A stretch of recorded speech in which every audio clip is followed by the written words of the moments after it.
I never liked the Lancaster family gatherings, but this year I had to show up. In a simple navy blue dress, I stood near the bar in the grand hall of Uncle Harold's mansion, quietly observing the booming laughter, the mutual flattery, and the self-satisfied glances, like everyone was competing for the lead role in an elite drama. The towering crystal chandeliers reflected off the mirrored walls, creating a dazzling, almost suffocating space. The scent of expensive perfume mixed with the gleam of polished walnut floors made me feel like I was standing in a museum of so-called status. They, the ones with Lancaster blood, always knew how to turn every gathering into a power display. I had just lifted my champagne glass to my lips when Aunt Margaret's voice cut through the classical music, sharp as scissors. "Victoria, goodness, I almost didn't recognize you. Still working as a secretary at, what was it again? Apex Consulting?" I smiled, keeping my gaze calm while my heart beat steadily. "Executive assistant, Auntie, and yes, still at Apex." She raised an eyebrow, a familiar move whenever she was about to pass judgment. "Well, haven't moved to a real company yet? You should consider it, you know. You could be doing so much more, if you used your time wisely." I didn't respond. Not because I didn't want to, but because I was far too used to comments like that. In their eyes, women in this family either married powerful men or worked in support roles, always supporting men. "You know," another voice chimed in, smug. It was Alex, my cousin, recently appointed deputy executive director at his father's firm just 2 months ago. "If you ever want a real job, I can talk to Dad. Our legal department is looking for someone to draft contracts." I hid a smile by taking another sip. If Alex knew I had just approved a $38 million restructuring contract last week, he probably wouldn't have said that. "Thanks, but I'm happy with my current job." Alex scoffed. "Well, good. Just remember, stability doesn't mean success." That line, no doubt memorized from some leadership seminar for newly promoted execs. I said nothing. I just recalled a recent email from my company's communications department, reminding me to prep for an interview with Forbes Business Weekly. My eyes wandered around the room, where my relatives proudly discussed construction contracts, financial projects, investment strategies. Most were men, all in navy suits and expensive watches. The few women present were mostly wives or girlfriends, dressed to impress, but no one mentioned their careers. The Lancasters never hid their favoritism toward men. It was practically embedded in their bloodline. Women in this family were only praised when they were in the background. A wife with social grace, a daughter with a clean image, a dependable secretary. Nothing more. I once tried to prove I could be more. But the year I graduated with an MBA from Wharton with honors, all I got from them was a bouquet. No card, no celebratory dinner. When I pitched a proposal to transform small businesses through agile consulting models at a family gathering 7 years ago, they laughed. "Consulting?" Uncle Harold had said, loud enough for the maid carrying drinks to pause.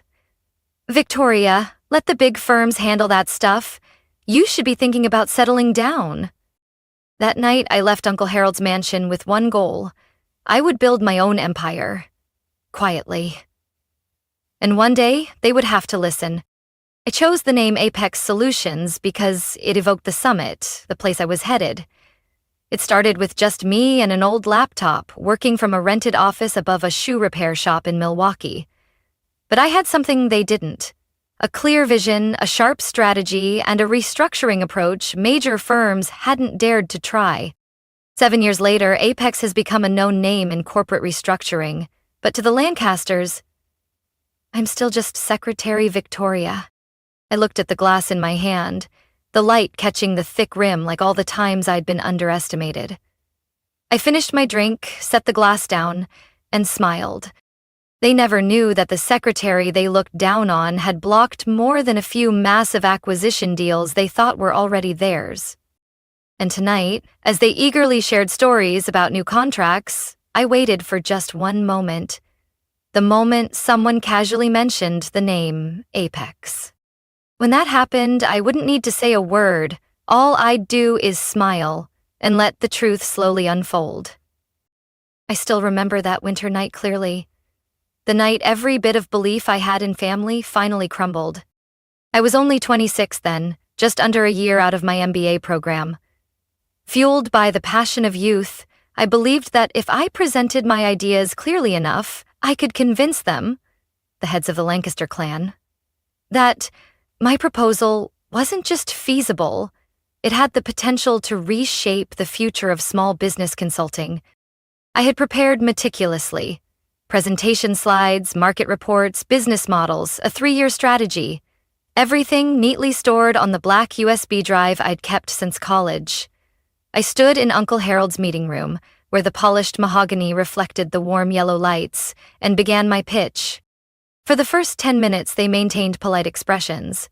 10 minutes later, a faint chuckle escaped from Uncle Raymond, who managed the family's real estate investment chain. By the 30th minute, Uncle Harold couldn't hold back anymore. "Victoria, you're a smart girl, but you've got your head in the clouds. Small business restructuring consulting? Who's going to believe in you? What experience do you have? You've never run a company." "That's why I'm starting with small businesses. I have a plan to grow steadily, forming strategic partnerships with—" "Enough." His voice was cold. "If you really want to work, come to my office next week. I'll get you a spot in the records room. Start with the basics." The room fell silent, except for the soft laugh from my cousin Marcus, who had filed for bankruptcy 3 times in 4 years, but was still seen as promising. That night, I left the mansion with one decision. I would do it on my own, without a single one of them. I started with the small amount I'd saved from years of part-time work and postgraduate scholarships. A tiny room on the 3rd floor of an old building in Edgewater, Chicago, right above a phone repair shop, became the first headquarters of Orion Strategies, the name I chose instead of Apex because I wanted it to evoke long-term vision and clarity, like constellations in the sky. At first, there was no sign, no receptionist, no polished office, just me, an old desk, and an unshakable belief that I was doing the right thing. I handwrote every business plan for my first client, a print shop drowning in debt and operating costs. They came to me because they had no other options. I spent nearly 2 months living in their balance sheets, accompanying them to every bank meeting, renegotiating every supply contract. When their revenue rose 19% in a single quarter, the name Orion Strategies began to circulate in local business circles, like a rumor no one could confirm.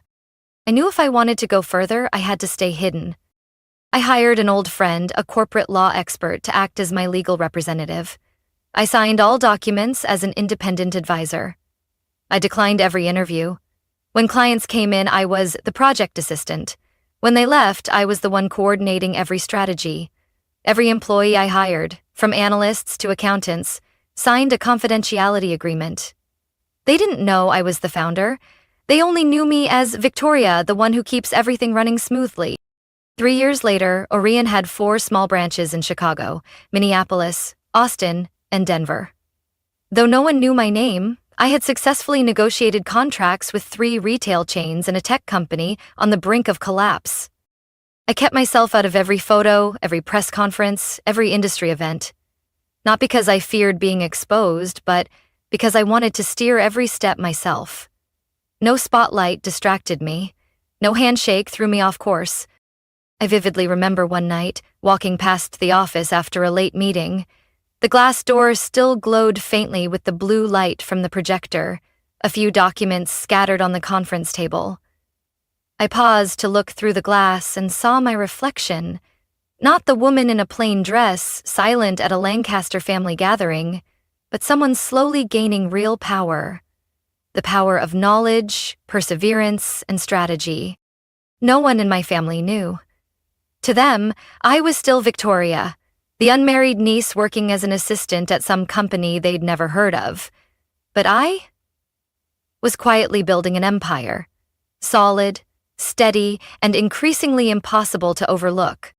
And I knew the time for them to see who I really was would come. 6 years after I opened that first tiny office, Orion Strategies had become a name that couldn't be dismissed in the corporate restructuring field. But the point wasn't the reputation, it was the way we operated. Quietly, strategically, and most importantly, anonymously. When the stock market started to fluctuate, when family businesses began to crumble from supply chain disruptions, and when major corporations smelled opportunity for acquisitions, that was when Orion became the name many business owners called as a last chance. We didn't launch loud campaigns, no PR blitz, no CEO talk shows, no magazine cover interviews. Everything started through discreet referrals among executives. There's a group of experts who never go public, but if they take your case, your company might survive. That discretion helped us stay off the radar of speculators, especially those at Lancaster Holdings. I discovered a truth that was both bitter and, in a way, fitting. The very company run by Uncle Raymond, the one who once scoffed at my business proposal, was leading the charge in acquiring struggling family-owned businesses. They didn't restructure. They split, sell cheap, and erase the trail. And so I began to shift my focus. I hired a market research team specialized in tracking cold acquisitions across the U.S., sudden approaches, lowball buyout offers, contracts that left no trace in the press. Among the names that surfaced, several companies were on the verge of being swallowed by Lancaster Holdings. I didn't tell anyone. No need. I simply began reaching out to those businesses before my family could make their move. A shipyard in Portland, an electronic components manufacturer in Ohio, an organic cosmetics brand in New Mexico. They were all small businesses, full of potential but lacking strategy and capital. And they were all ready to sell, thinking there was no way out. But when they received an email from an unfamiliar address, with a message saying, "Let us review your books before you sign any deal," at least half of them agreed to a meeting. And after that meeting, most of them chose Orion. We didn't just save them from collapse. We gave them a 90-day action plan.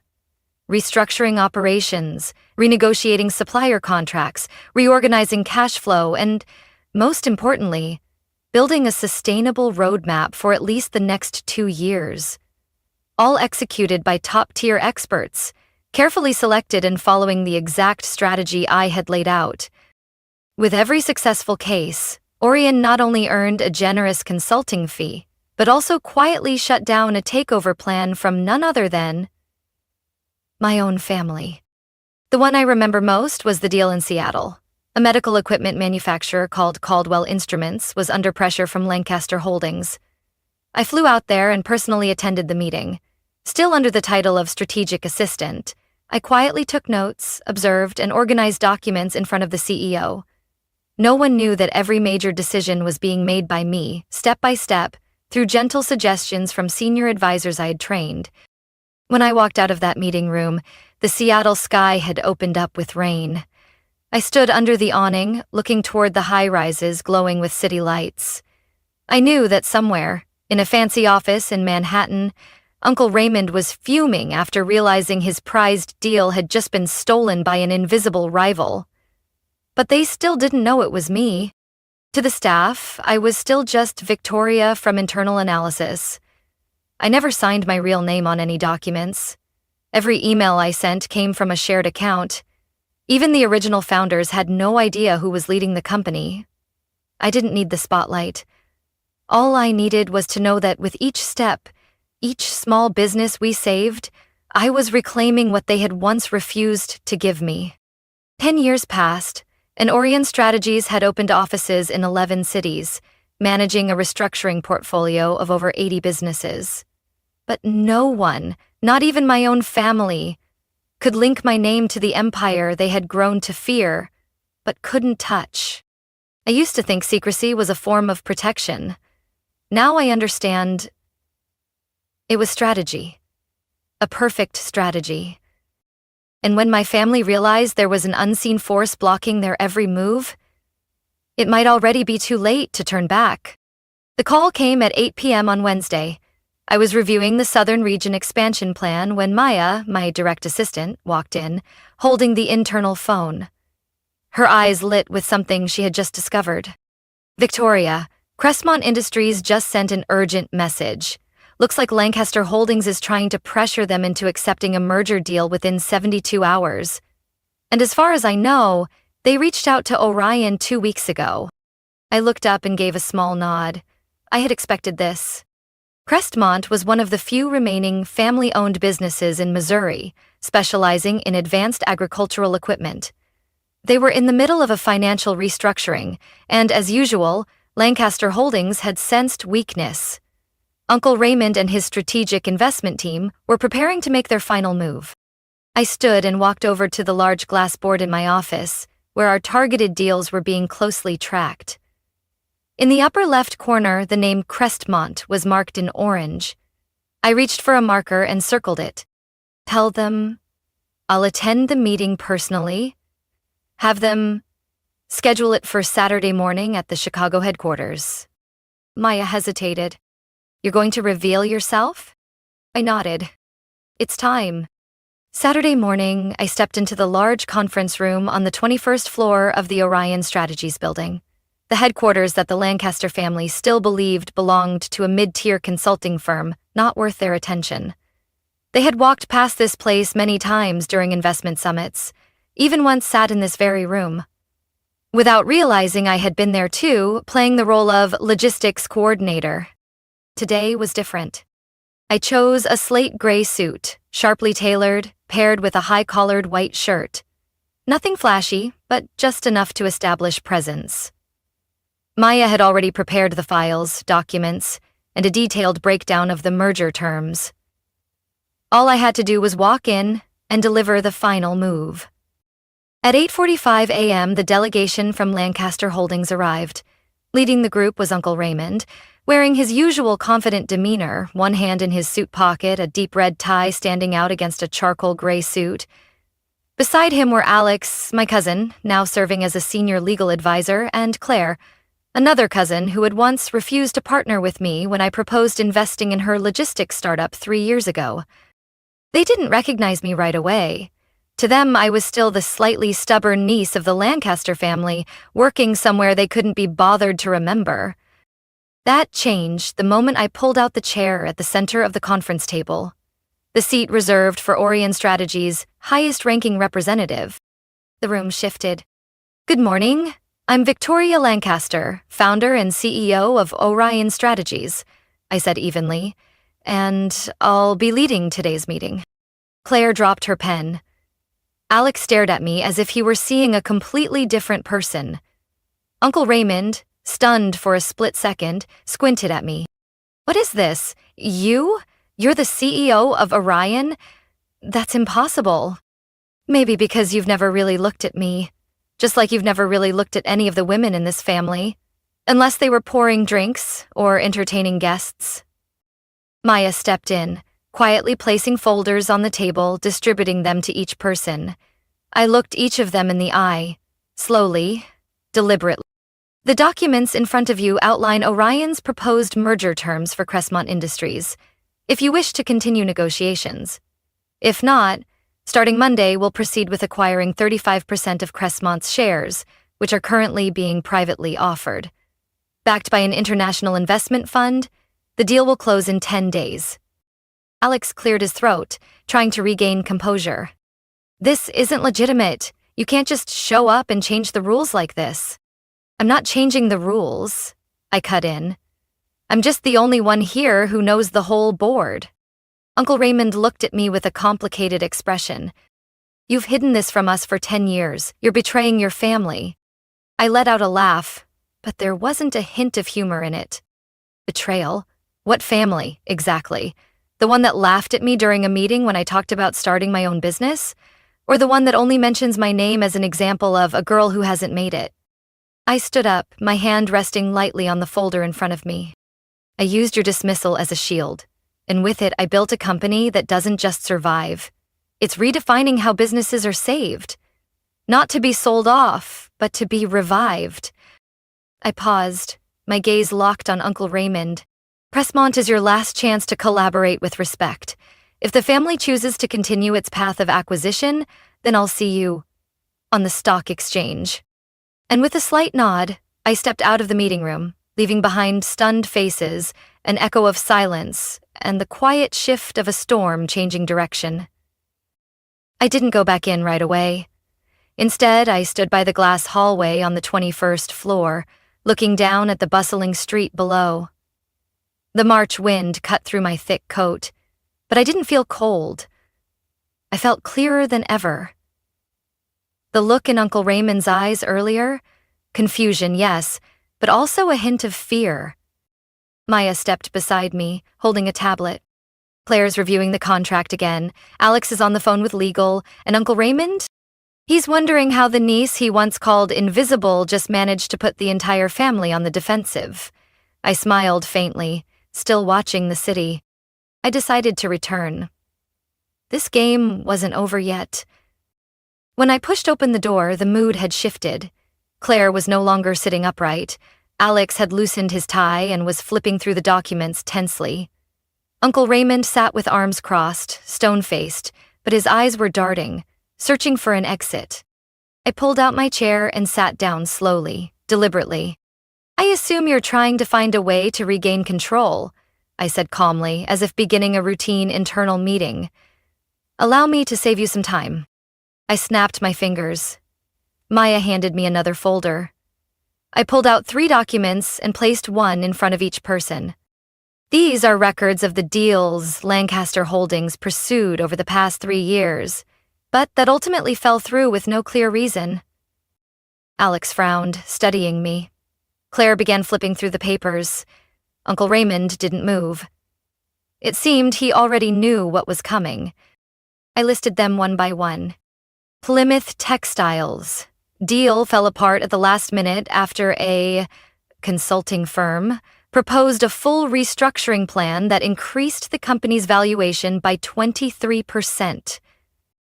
Noblecraft, a furniture company in Texas, advised to shift their distribution model, and within 6 months, their stock value nearly doubled, far surpassing the original acquisition offer. Anderson Robotics, a startup in Denver. They were ready to sell for $14 million, but after one anonymous strategic consulting session, they secured a $60 million manufacturing contract. I paused, curling a slight smile. They all have one thing in common. Each was approached, analyzed, and restructured by Orion Strategies, which means by me. Alex dropped his pen. Claire closed her eyes for a brief second. Uncle Raymond kept staring at me. "You sabotaged a series of our deals," he said slowly. "No," I corrected him. "I saved the companies you were trying to erase." Claire whispered, barely audible. "You've been there, this whole time. In the shadows." I nodded. "Exactly. And the most interesting part is, none of you ever noticed. Why? Because I don't dress like an executive? Because I don't show up in magazines? Or because you never believed a young woman in this family could be someone who matters?" Uncle Raymond gripped the armrest of his chair tightly. "If you think you can force us to accept these terms—" "No," I interrupted, locking eyes with him. "I'm not forcing you. I'm offering a choice." I slid the merger agreement closer. "You can sign here, preserve your dignity and a portion of the financial gain, or refuse, and I'll proceed to acquire the remaining shares freely on the open market. At that point, Orion will hold full control over Crestmont. No more negotiation." No one said a word for several seconds. Then Claire spoke, softly. "If we decline, they'll do exactly what she said. I've reviewed their cash flow. They have the resources to acquire controlling shares in less than 2 weeks." Alex exhaled, picking up his pen.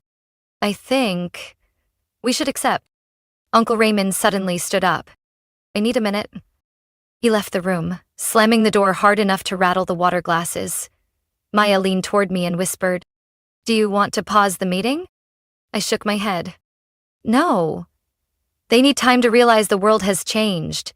And I'm not little Victoria anymore." 15 minutes later, Uncle Raymond returned, his face no longer cold and sharp. There was something different in his eyes, something more tired. He didn't say a word, just pulled out his chair, sat down, picked up the pen, and signed. I didn't say anything more, just nodded respectfully, stood up, picked up the folder, and walked out of the room. Outside, the sun had broken through after the night's rain. Light poured through the tall glass windows, reflecting off the polished stone floor. I had played my move perfectly, and for the first time, the Lancaster family was the one to retreat. 3 weeks after the signing at Orion headquarters, Monday's financial news lit up with headlines. Crestmont Industries officially merged with Orion Strategies under a sustainable growth partnership model. The market responded quickly. Orion stock rose 17% in 48 hours. Lancaster Holdings? It plummeted. I sat in my office, watching the news ticker on the big screen. In the lower corner, my name appeared for the first time on national TV. Victoria Lancaster, the mysterious CEO behind this year's biggest business turnarounds. I turned off the TV. Success was never the destination. For me, this was only the beginning of a much bigger transformation. The special shareholders meeting of Lancaster Holdings was scheduled the following week. For the first time in the company's history, a woman, me, was nominated for a seat on the board of directors. Not because they wanted to, but because Orion's stake had surpassed 31%. I walked into the meeting wearing an ivory suit, the boardroom lights catching the glass wall behind me, forming a soft halo as if the entire room had converged its gaze on one center. And it had.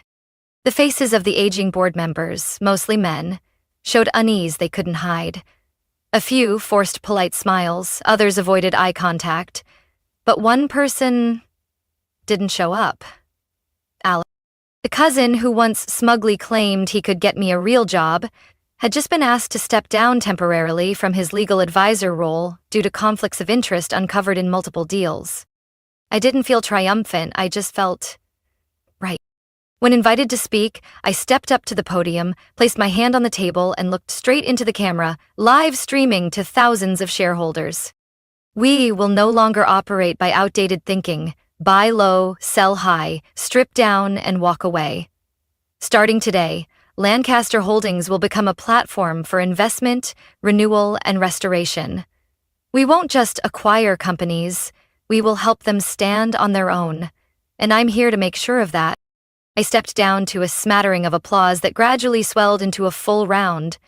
Slightly awkward, but undeniable. The balance of power was shifting.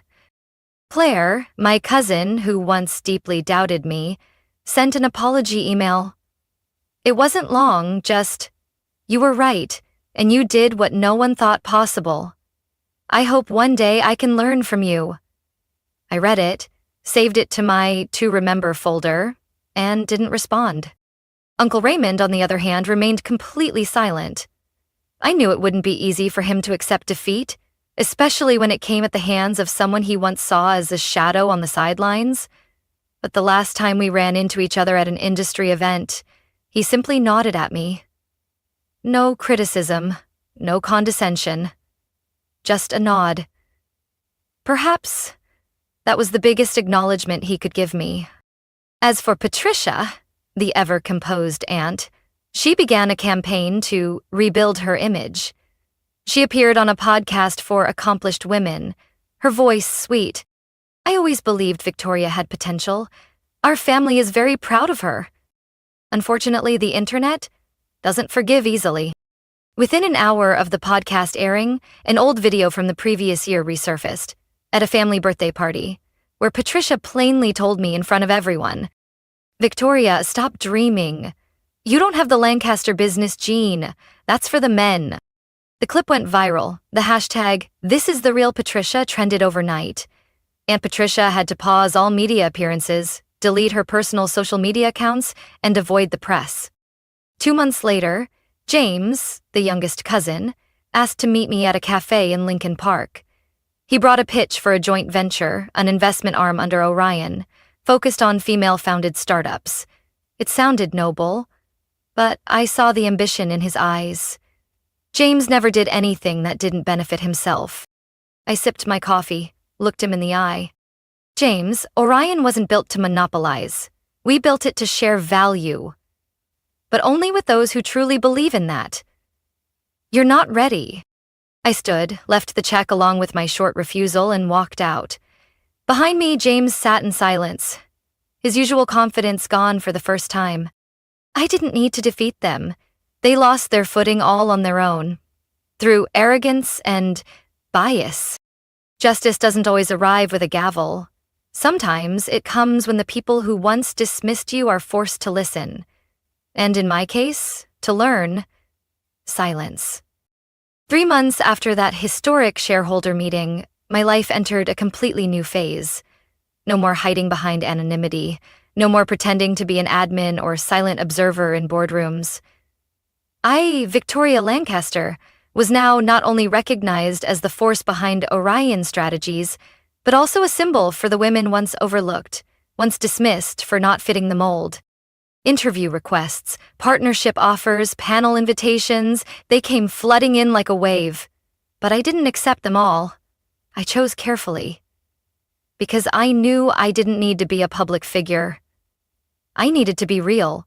A voice for dreams that had once been silenced, then quietly reignited. The Business Innovation Award ceremony in Washington, D.C. was one of the few events I agreed to attend. It was an early summer evening, the sky cloudless, the lights from the grand hall sparkling against glass like a dream made real. I stepped onto the stage to thunderous applause, plaque in hand for Strategic Business Innovator of the Year 2025. Before hundreds of watching faces, I took a deep breath and spoke. Exactly 10 years ago, I was laughed at by the very people I called family when I spoke about starting a consulting firm. They said I was dreaming, said I should start in the archives, said I should think about marriage, not business. And I did follow their advice, but in my own way. I paused as light laughter echoed from the crowd. I built from a small office above a phone repair shop. I quietly observed, learned, and step by step, created what you now call success. But to me, success isn't in numbers or awards. It's when a college senior messages me, "I didn't think I could, until I found out you did." It's when a former admin walks into a boardroom. As a leader, the room went silent. Then, the applause erupted, long and unrelenting. After the event, I was invited to speak at over a dozen universities and women-led startup organizations. I shared my story. Not to brag, but to be honest. I spoke about the moments I wanted to give up, the nights alone surrounded by reports, the times I turned down opportunities because I wasn't ready to step into the light. And in return, I saw their eyes light up, something I once thought I'd never get to pass on. A month later, I received a pale brown envelope. No return address, just a handwritten line. "Victoria, for your eyes only." Inside was Uncle Raymond's resignation letter. It was brief, just 1 page. But every sentence made me pause. Victoria, I once believed I knew everything. I believed business was about power, speed, and control. But you've shown me another way. Smarter, more human. I'm stepping down from the Lancaster Holdings board. It's time for people like you to lead the next generation. I misjudged you. And I'm sorry. I folded the letter and sat quietly in my office, hand wrapped around my coffee mug, not from overwhelming emotion, but because I knew real change had begun. Not just in me, but within the very system that once boxed me in. I didn't keep the letter as a trophy. I tucked it into the first page of Orion's New Generation Strategy Journal. As a reminder, sometimes justice doesn't come through thunderous judgment, but in a humble handwritten note, arriving right on time, from the person you thought would never change. A few weeks later, I hosted the first meeting of the Next Foundation, a venture fund supporting women-led businesses across the Midwest. Sitting beside me were former assistants, teachers, nurses, single mothers, and women who once never imagined leading. Now, they were pioneers. I looked at them, then back at my own journey. And I knew my true legacy isn't the company I built. It's the freedom I leave for those who come next. The freedom to dream, to begin again, and to believe. No one has the right to say they can't. I was once the most underestimated woman in my own family, deemed not enough simply because I chose a different path. But that very dismissal became the fuel for quietly building an empire from nothing. Now, I have nothing left to prove. I share this story only to remind you, sometimes power doesn't come from being given a chance, but from creating one even when no one believes you can. What do you think about Victoria's journey and how she overcame her family's judgment? Share your thoughts in the comments below. And don't forget to follow the channel for more powerful real-life stories about family and resilience. I always knew it was only a matter of time before my sister would try to destroy my dreams, but I never expected her to do it so blatantly. That day, I had torn through my room for the third time, heart pounding as every drawer came up empty. My passport was gone.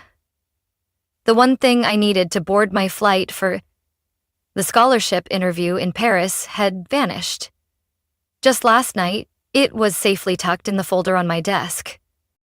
Now, gone without a trace. I'm Evelyn Parker, 21 years old, the eldest daughter of a so-called cultured family in the Boston suburbs. My whole childhood, I was branded as too ambitious, should be more humble, simply because I preferred books over parties and dared to dream outside my family's narrow expectations. The truth is, I never did anything wrong. But in their eyes, my biggest fault was refusing to live in the shadow of Emily, my younger sister, the Parker family's golden child. At just 19, Emily was the pride of the entire neighborhood, prom queen, church youth leader, the smiling face of every charity event. And me? They said I was stubborn, difficult, and always causing trouble.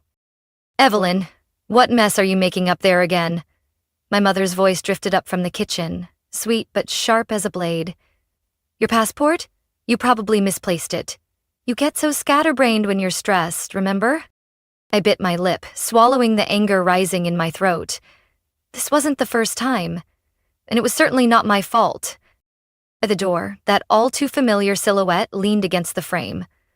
Emily stood there, golden curls perfectly styled, like she'd just stepped out of a magazine, twirling a lock of hair around her finger. Her half-smile sent a chill through my veins. Maybe this is a sign from God, sis. Not everyone is meant for the outside world, you know? Her voice was soft, but every word sliced deep. I glanced at the scholarship invitation still lying neatly on my desk. A full-ride global policy program, selecting just 50 students across the entire U.S. Something I had kept secret for 3 months, knowing exactly what would happen when they found out. They would do anything to stop me. I'm not running away, Emily, I said, rummaging through the drawers one last time. I earned this fair and square. Why can't you be happy for me? Emily stepped into my room, her high heels clicking slowly against the hardwood floor. Oh, I'm always happy for you, it's just, you're so unlucky, sis. Remember that prom dress you ordered that somehow arrived in a child's size? Or your research project that mysteriously vanished from your laptop right before the deadline? Strange. My chest tightened. Every word reopened memories like fresh wounds. None of those were accidents, I knew it. Emily knew it, but she'd never admit it. Evelyn, come down right now. Your father wants to talk. Mom's tone was no longer gentle. I exhaled, walking slowly down to the living room where my parents sat like judges ready to deliver their verdict. Dad, legs crossed, eyes cold. Mom? Her silver cross gleaming as she gestured to the empty seat across from them. Sweetheart, we need to have a serious talk about this scholarship. Mom, everything's already clear, I replied, standing my ground. I got in. I've decided to go. Evelyn, be realistic. Dad leaned forward, his voice dropping low. This could be an opportunity, or it could be an impulsive mistake. We're just worried about you. I'm old enough to know what I want. Don't mistake control for love." My voice was colder than I expected. Beside me, Emily sniffled. "I just want you to be happy. But you always turn everything into a competition, always make it a battlefield." Mom immediately pulled her into an embrace, her eyes piercing through me like icy needles. "You are hurting her again, Evelyn, you always do." I didn't respond. Some battles are best fought with silence. "Maybe you should pray on it, darling." Mom sighed, her words dripping with false concern. "Not every door that opens is the one God intends." Something inside me clicked into place. Not an explosion, just a quiet, final turn of the lock. "You're right. Maybe I should pray on it." I smiled, but it wasn't for them. And this time, I wasn't seeking their approval. With less than 48 hours until my flight to Paris, I found myself standing in the living room, listening to empty words spilling from the mouths of people who shared my blood but not my vision. Dad reclined, fingers steepled like preparing for a board meeting. "Evelyn, we know you've worked hard, but sometimes God has his ways of reminding us. Not every dream is the right path." I almost laughed. The last time he said that was when I refused to apply to the college Mom had picked out for Emily. Mom tilted her head, eyes glistening with rehearsed sympathy. "We're just worried about you, dear. Europe is far, it's dangerous. No familiar faces? Meanwhile, Emily's busy representing our family at church events, making us proud every day." "Predictable as ever," Emily batted her lashes demurely. "I just want you to think carefully, Evelyn. Paris sounds glamorous, but not everyone can handle the pressure. I worry you'll be disappointed. Again. Like when my prom dress got mysteriously bleached," I said evenly.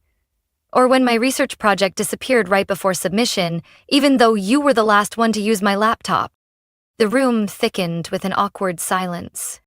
"Evelyn," Mom gasped, as if I'd just insulted the family name. "Don't turn small accidents into heavy accusations." "Accidents?" I smirked. "Then what about my passport vanishing right after you all found out about my scholarship? Another divine intervention?" Emily pressed her lips together, but her eyes gleamed with a challenge. She didn't need to speak. We both knew this game by heart. I was always the emotional one. Emily was just concerned. "Evelyn, you're blowing this out of proportion," Dad interjected, his tone that of a patient lecturer. "Maybe this is a blessing in disguise. Not every closed door is a tragedy. Sometimes it's protection." "No, Dad." I locked eyes with him. "It's control. It's fear. Fear of seeing your daughter dream bigger than the box you've built for her." That landed like a silent slap. Dad's grip tightened on the armrest. Mom lowered her gaze. Emily straightened her posture, basking in her temporary victory. "You need more time to think, Evelyn," Mom said, sickeningly sweet. "Stay home this week. Join Emily at the fundraiser. Maybe you'll find what truly matters." I inhaled slowly. They still didn't get it. Or maybe they refused to. "So what you're really saying is I should cancel my trip because my passport happened to go missing at the perfect moment?" I asked calmly. "Or are you asking me to believe this is destiny?" Their silence was the answer. And it spoke louder than any sermon they'd ever preached. I turned and walked up the stairs, leaving behind calculating stares that clung to my back. When my bedroom door closed, I sank onto the edge of my bed. My phone buzzed. A message from Noah, the only person who truly knew what I was facing. "Backup passport secured. Car's coming at 5 a.m. Are you sure about this?" I gripped my phone, eyes locked on that line. More sure than ever. I stood up, quietly opened my wardrobe, slid my hand behind a wooden panel. From there, I pulled out a document box. Inside, a brand new passport, plane tickets, and copies of every scholarship document. They could hide everything except my preparation. From my window, the light from the room across flickered. Emily was laughing on FaceTime, probably spreading the latest "Evelyn fails again" update. Sometimes I wondered if she ever got tired of wearing that angelic mask 24/7. Probably not. People who've lived too long in their own performance start to believe they're invisible. But this time, she was wrong. I opened my phone, quickly typed, "Activate Plan Bravo. See you tomorrow morning." On my desk, the scholarship invitation lay untouched, a silent reminder. I hadn't come this far to be stopped by cheap tricks. Tomorrow, everything would change. I placed the backup passport into the hidden lining of my old moss green backpack, the same one from my camping trip when I was 15. Mom never paid attention to it. In our family, if it wasn't shiny and designer labeled, it might as well not exist. My phone buzzed again. Another text from Noah. "Don't forget to cover the camera outside your room. Be careful with Emily. She won't give up that easily." I stared at the ceiling corner where a tiny red light blinked. The family security camera, supposedly for our safety. Conveniently, last night's footage, when my passport vanished, had a technical glitch. Emily had even laughed, suggesting I update the software. I'd only nodded. Now, I quietly dragged my desk chair to the center of the room, climbed up, and taped a strip of black tape over the lens, just in case someone forgot to turn it off after hours. Back at my desk, I smoothed my hair, opened my laptop. The best way to fool those who always watch is to give them a show. I started typing a fake email to the scholarship representative. "I regret to inform you that I won't be able to attend the interview due to personal reasons. Thank you for your consideration." I deliberately left my door ajar. Minutes later, familiar footsteps echoed, light and quick.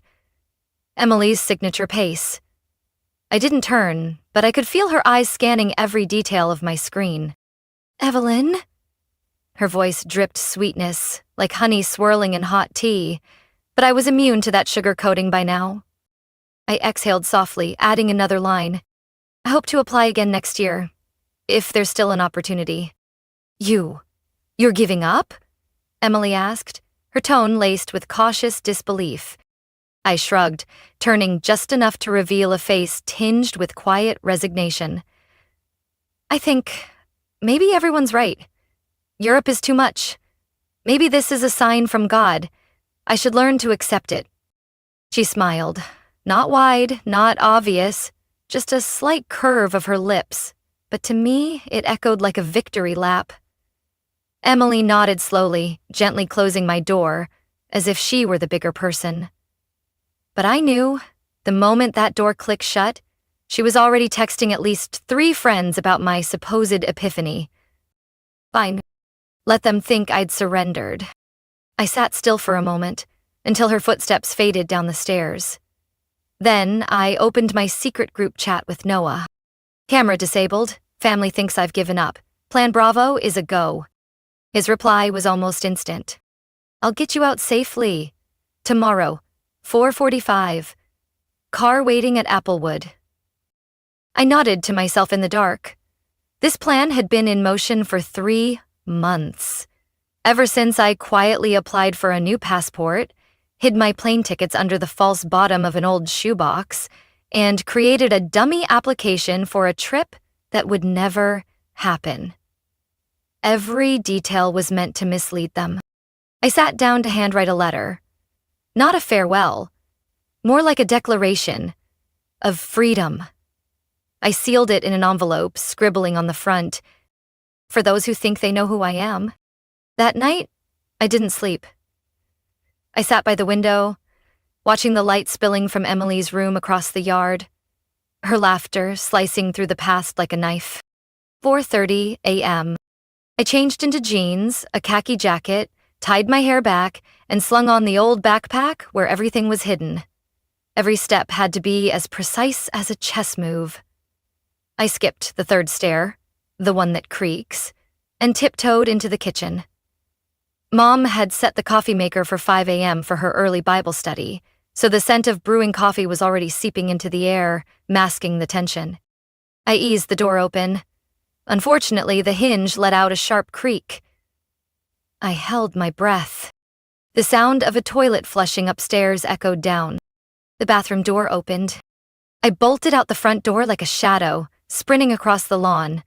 The gray SUV under the tree blinked its lights softly. Get in. Noah opened the door. I jumped in, just as a familiar voice bellowed from the upstairs bedroom window. Evelyn Grace Parker, stop right there. I didn't stop. The car shot off into the morning mist. Behind us, the pristine white house had become the last cage I'd just broken free from. I never looked back. As soon as Noah's SUV turned out of Applewood, my phone exploded with notifications. Messages from Mom, Dad, and, unsurprisingly, a flurry of missed calls from Emily. "Evelyn, you're making a terrible mistake," Mom texted, sterner than ever. "Come home. We need to talk as a family." Dad added, short and cold. "And Emily? You think you've won? You're only setting yourself up for humiliation." I glanced at Noah, smirking. Right on schedule. He gave a quiet laugh, but his eyes reflected the weight of what I was carrying. "Ready?" I whispered, fingers flying over my screen. The group message Plan Bravo was activated one last time. Perfect timing. Raise the curtain. In less than 5 minutes, the video hit the Parker family group chat. A small, parting gift before I officially boarded that plane. The screen lit up with clear footage. Emily, in our darkened garage, sneaking bleach onto my turquoise prom dress the night before the dance.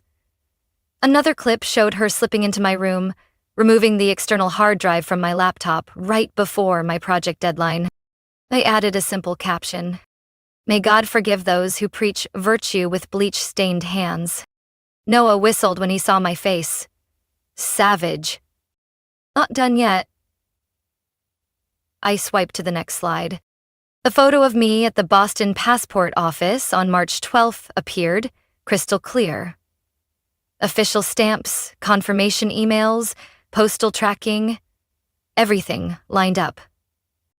The final message I dropped into the chat. "Oh, by the way, my new passport's been ready for 5 months. This time, no one in the family gets to accidentally lose it." I pictured Mom clutching her chest, gasping her usual, "Oh my heavens!" Dad's jaw tightening, giving Emily that silent, knowing glare but not daring to admit it. And Emily? She'd slam her phone down, then flip her persona faster than an Oscar-winning actress. The phone buzzed again. "Evelyn, you're disgracing this family," Dad texted. "God is watching you, Evelyn," Mom added, hiding behind Faith once more. And then Emily's message appeared. Short. Sharp. "Traitor." I smiled faintly. Traitor? No. I was just revealing the truth. Now for the fun part. I turned to Noah. "Got the live stream ready?" Noah nodded, handing me his phone. "All set. Facebook, YouTube, even your mom's church groups are tuned in." I adjusted my hair, looked straight into the lens, and smiled. "Good morning. This is Evelyn Parker. Seems my family's quite worried about the family image. Well then, let's clear things up together." I scrolled through old photos, scholarship certificates, state-level science awards, state debate champion titles. None of which ever made it to the Parker family walls, because Emily is the real pride. It's time people understood that success doesn't always come wrapped in a pure white dress and a fake smile. I paused, eyes locked on the screen. "Someone's been trying to drown me for years. Sorry, I know how to swim." Below, the comments exploded like fireworks. "Is this real? This girl is the one who deserves the spotlight. That church sure loved to praise Emily Parker. Now it makes sense." Noah gestured. "We gotta move. Airport's just 15 minutes out." I ended the live stream with one sentence. "I'm heading to Paris. Not to run away, but to live my life. Thanks for the lessons." We pulled out of the parking lot, leaving behind the echo of phone calls. Mom, Dad, Emily, all desperately trying to control what they'd already lost. Me. Evelyn, Noah said as we merged onto the highway.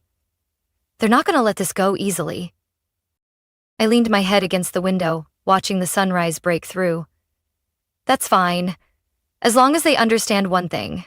From now on, I'm not standing still for them to step on anymore. Paris was waiting ahead. At 5:12 in the morning, Noah's SUV sped out of Applewood, cutting through the thick October fog. Behind us, the sleepy neighborhood remained quiet, except for the white house at number 27, where doors had just flung open in chaos. I think they just found out, Noah chuckled, eyes flicking to the rearview mirror. I didn't need to look back. I knew exactly how Emily would storm onto the balcony, phone glued to her ear, frantically calling everyone to stop me. Mom would spiral, ranting about that girl ruining the family. Dad, as always, would stay cold but extreme, ordering everyone to erase every trace. But this time, they were a step too slow. I'd been ahead of them. By months. My phone vibrated violently. Notifications flooded in from the family group chat. I opened it, just to confirm my predictions. Mom, Evelyn Grace Parker, you come back home immediately. Don't let this go too far. Dad, your actions are shameful. Come home now, so we can talk. Emily, you think you're so smart? You'll regret this. I pressed and held the group icon, blocked. I'm guessing they're panicking, Noah said, a hint of amusement in his voice. Good. Let them taste that feeling for once, I replied, eyes fixed on the road ahead. My voice was calmer than I had expected. Only 20 minutes to the airport. The plan to escape the Parker family's silent theater was unfolding perfectly. Careful here, traffic cameras. Noah eased the speed, hands steady on the wheel. If they try to blow this up as you running away, we'll need proof you left legally. I pulled out a clear plastic folder from my backpack. Inside were copies of my new passport, plane tickets, scholarship invitation, even baggage receipts. Not a single loophole. They've got nothing to cling to, Noah. They're just flailing now. I looked out the window. The houses blurred into the mist, like ink stains fading away. The suffocating weight that had clung to me for 21 years was finally dissolving with them. Dad always said I was born to know my place. Mom loved to remind me, a smart woman should know how to stay in the background. Emily? She didn't have to say much. One smile from her and the world decided I was the rebellious, ungrateful one. But this morning, I was no longer their Evelyn. Noah pulled into a lot near the airport, cutting the engine. Last step, Evelyn. You sure about this? He looked at me, eyes filled not with doubt, but with respect. I tightened the straps of my backpack, took a deep breath. I'm sure. We walked into the airport's main hall, where warm yellow lights and the constant hum of flight announcements filled the space. Here, no one knew me as the troublesome Parker daughter. Here, I was just a young woman with a dream named Paris tucked in her pocket. My phone buzzed again. Emily, you won't get far. Don't forget who stands behind that church door every Sunday. I didn't care. Blocked her number, too. Mommy used to say, family is something you can never cut off. Wrong. Some ties aren't worth keeping. I stopped at the security checkpoint. Noah helped place my luggage on the conveyor belt, his eyes following my every move, like an older brother watching over me. You did it, Evelyn. This is the part you walk on your own. Noah extended his hand. I took his hand, gripping it tightly, saying nothing. Because he knew, thank you was the smallest thing I wanted to say. As I stepped through security, each footstep felt like shedding the invisible ropes that had tied me down for years. I didn't look back. I didn't care what Emily would do next. I had lived too long in fear of their gazes, of words disguised as love. But starting today, I chose my own voice. Paris wasn't an escape. It was a beginning. The announcement echoed. Passengers on flight 1537 to Paris, please proceed to gate 14. I tightened my grip on my ticket and walked straight toward it. Ahead of me, for the first time, was my world. When the plane's wheels touched down at Charles de Gaulle, I was ready for everything, except the overwhelming, breath-stealing feeling of freedom. Paris welcomed me in warm silence. No one here knew me as the Parker family's daughter, and for the first time, I felt like I truly belonged. At the Global Policy Institute, surrounded by ivy-covered stone walls, I was just another unfamiliar name. But that anonymity made me free. No one asked about Emily. No one viewed me as the dutiful daughter or the difficult one. Here, they saw only merit. And that I had in abundance. The first seminar focused on the power of digital activism in the 21st century. I knew immediately this was my stage. Evelyn Parker, candidate from Boston, will present an analysis on how digital media liberates personal voices from traditional barriers. The host announced, and I walked to the stage, every heartbeat loud and clear. I didn't start with statistics. I started with my truth. I grew up in a family where silence was considered a virtue, where success was only recognized if it came from the daughter they had pre-approved. But the digital world taught me something else. No one can silence you when you hold the microphone yourself. In the front row, ambassadors and leaders nodded. Some exchanged glances as if they'd heard these words in whispers before, but never spoken aloud. I continued with my research on social movements born from social media, from Me Too to global human rights campaigns. But the highlight was my personal experience. How a family could manipulate, control, and suffocate dreams under a polished facade of virtue. Not everything wrapped in pretty words is love. Sometimes control disguises itself as care. And sometimes the most toxic things come from the place we call home. When I paused, the room was breathless. Then, applause erupted, wave after wave crashing through the hall. In that moment, I knew. I had struck where it hurt most. After the seminar, reporters from major outlets swarmed around me. They weren't just interested in the presentation, but in the story behind it. The story of a young woman who dared to step out of her family's gilded cage to claim her own voice. The first headline broke. Evelyn Parker, from forgotten daughter to voice of a generation.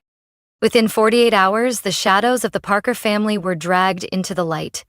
Alumni groups, neighbors, even church members came forward, confirming Evelyn had been dismissed, her achievements hidden, while Emily was excessively favored.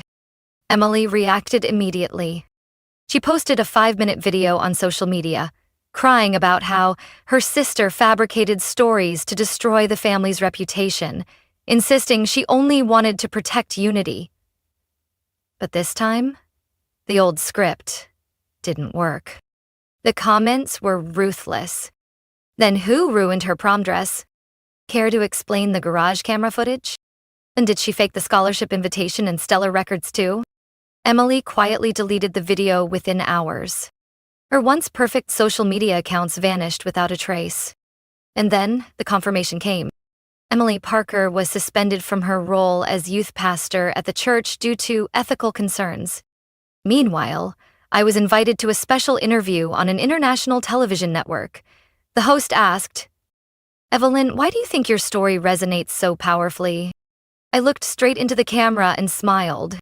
Because everyone has an Emily in their life, and everyone has been forced into silence at some point just to keep others comfortable. But when the truth is spoken, it doesn't need to shout. It only needs to be clear. That broadcast went viral. They started calling me the voice of the forgotten children. And the Parker family? They stayed silent. No statements, no defenses. Because this time, there was nowhere left for them to twist the narrative. I didn't need to seek revenge. The truth did it for me. Less than 3 weeks after my speech in Paris, My inbox overflowed with invitations I once thought were only for other people's kids. The European Parliament sent an official letter inviting me to present on the impact of digital activism in dismantling traditional power structures. The subject line alone made me reread it 3 times. To be sure, I wasn't imagining it. Right after, the Global Young Leaders Program formally appointed me as the North America Regional Ambassador, a position quietly reserved for Harvard or Yale types. A text from Noah came in, simple and sharp. Funny how the forgotten daughter turned out to be the ace, huh? I smiled, but inside, a sweet satisfaction spread through every cell. The pinnacle came when the White House reached out, inviting me to speak at the Next Generation Leadership Forum as a guest speaker. From the girl once forced to sit at the far end of her own family's dinner table, I was now preparing to address the nation's policymakers. Across the ocean, the Parker family was sinking into the downfall they had sown themselves. Emmanuel Church, where Mom and Emily had once been the faces of traditional family values, released an official statement. Due to ethical transparency concerns, the church has decided to suspend all collaborations with the Parker family until further notice. In plain terms, they were being shunned. The same people who once patted my father on the back after every Sunday service now quietly turned away.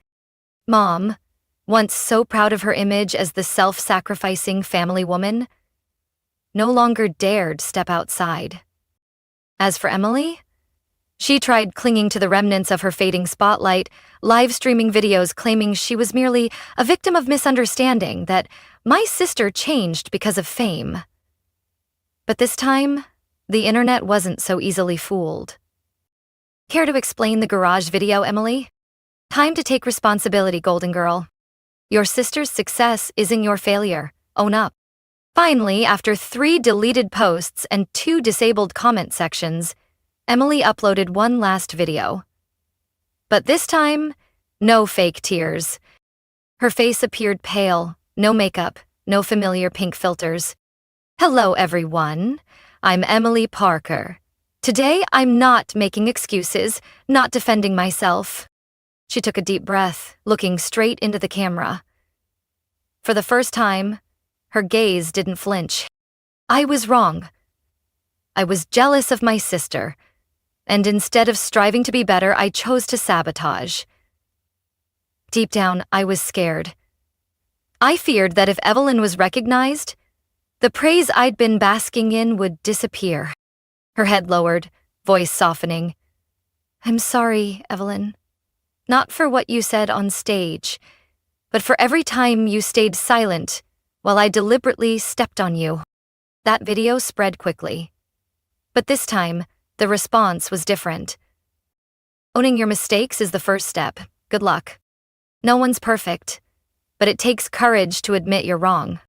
I watched the entire clip without bitterness. Forgiveness? Maybe not yet, but I no longer needed hatred to drive me forward. My phone lit up with another notification.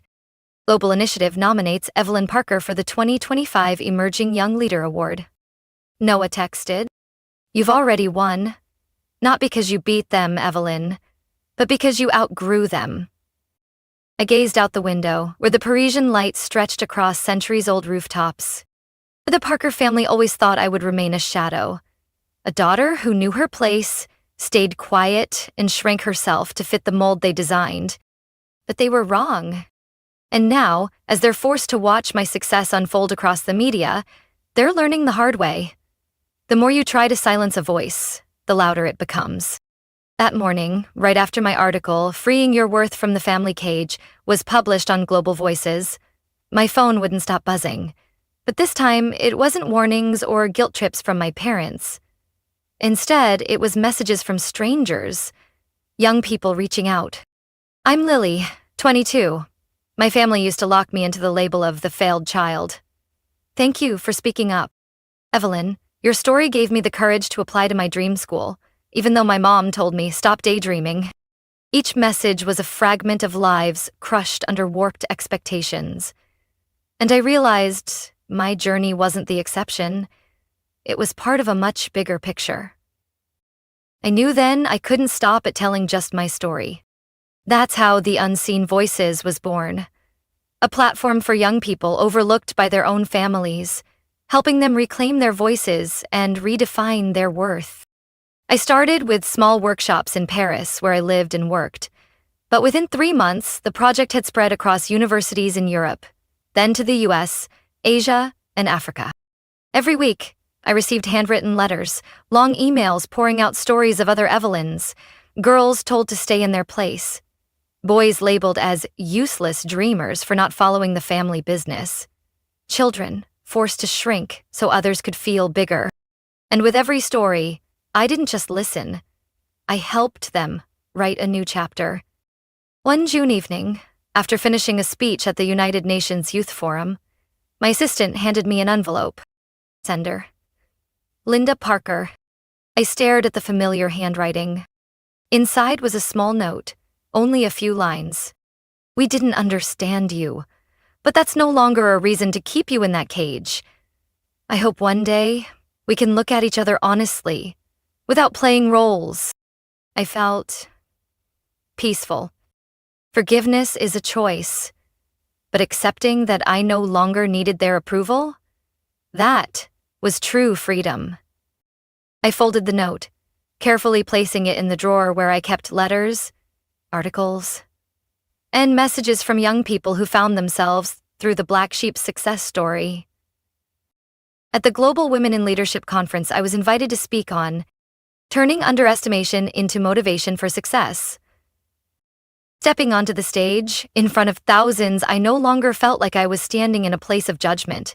There were no scrutinizing stares from Emily, no heavy sighs from Mom, no furrowed brows from Dad.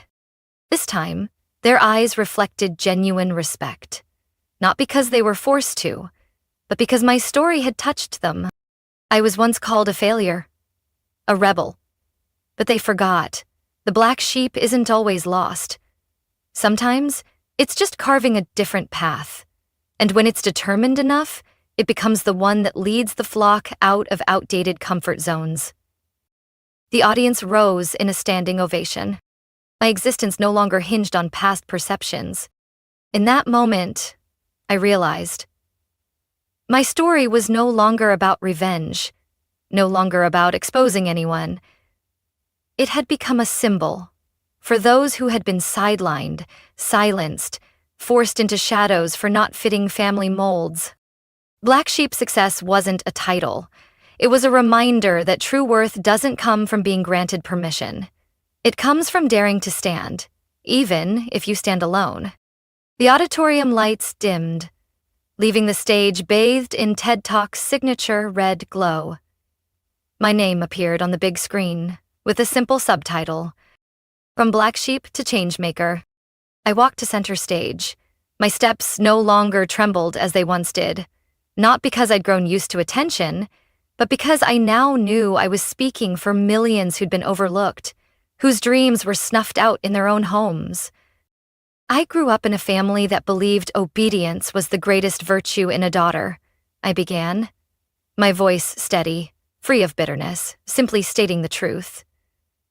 They taught me to bow to what they called love. A love built on conditions, limits, and control. Hundreds of faces watched, some intently, some reflectively, as if seeing themselves mirrored in my words. But what they didn't realize, I continued, is that the harder you try to clip someone's wings, the more determined they become to fly farther, stronger. I spoke of Paris, of my first presentation, of how my story spread beyond anything I imagined, not because it was special, but because far too many had been trapped in cages just like mine. We're taught to be grateful to family, no questions asked.